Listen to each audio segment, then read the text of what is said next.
Hello and welcome. My name is Bubba Fabes and welcome here to my channel.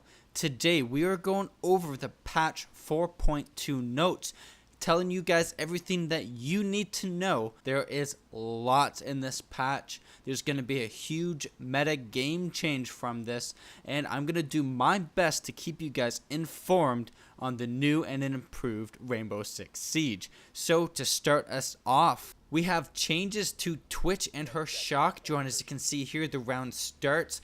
You have full use of her shock drone. But not only that, is the shock drone's been buffed up, so its speed is 30% faster, which now keeps up with the regular drones, as well as they are much quieter, so they're harder to hear, and they don't have the little light at the front, so they're harder to spot. Now the second part to this buff is that if that first shock drone survives, you can throw down that second one while still having access to that first one. You just have to select it in your drone menu and you can operate both. Now moving on to Blackbeard, this is the nerf that we've been waiting for so long.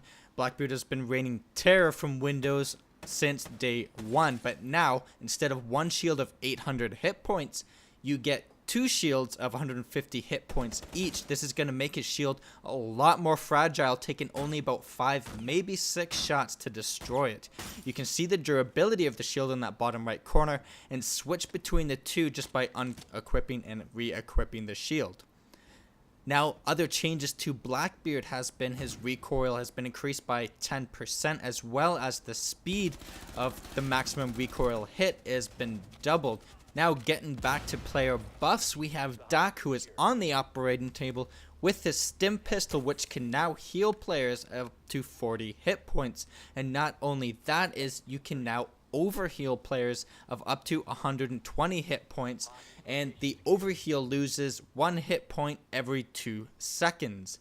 So not only can you pick up down players, but now you can heal and overheal when the situation gets rough. If things are getting down to the wire and you still have a couple of those stim darts ready, go ahead and overheal your team in the anticipation of an enemy rush. Now, before getting into some of the new little gadgets and gizmos, a couple of the operator changes that you should be aware of is Valkyrie now only has 3 black guy cameras instead of the 4 that she had before, as well as Montaigne and IQ has faster gadget deployment.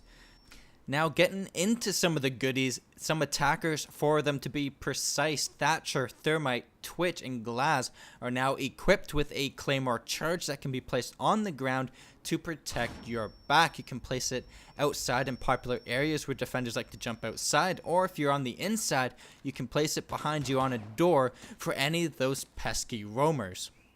Now, attackers aren't the only ones with a new toy.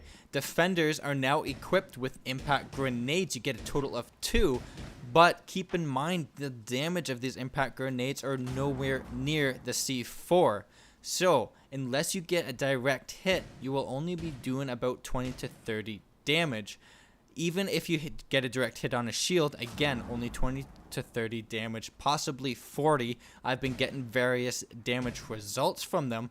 But the main use that I have found with these impact grenades is creating holes in the walls that you can jump through, or even blowing open hatches. So don't expect this high-powered explosive like we were with the C4, and I'm sure we will find some fantastic uses for these little grenades. Now it doesn't stop there. There's more attachments that have been added into Rainbow Six Siege, starting off with the muzzle brake. The muzzle brake attachment now diminishes first shot recoil, putting an emphasis on precision. Not only that, is we have the heavy barrel. With this barrel attachment equipped, damage at long distance doesn't decrease as much in trade-off for extra recoil. So this means that there's less fall-off damage, but there's also extra recoil to make up for it.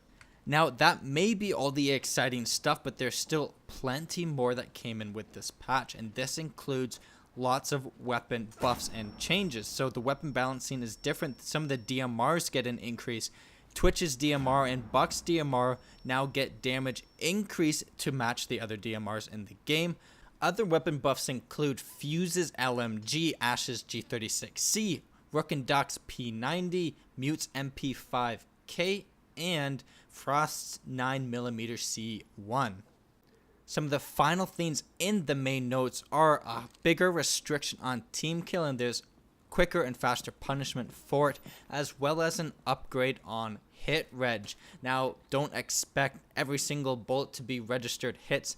There will still be some glitches, but there is an improvement on it. And for those who want to read all of the many bug fixes that have been fixed, I will be leaving the patch notes in the description below, so you can go ahead and check that out. Check out all the little details, all the specific gun damages and recoil changes will be there. So thank you guys so much for watching, and if you enjoyed this video, do not forget to give me that thumbs up, and if you haven't subscribed, go ahead and do that. I wouldn't want you to miss on any of the fantastic videos that will be coming out.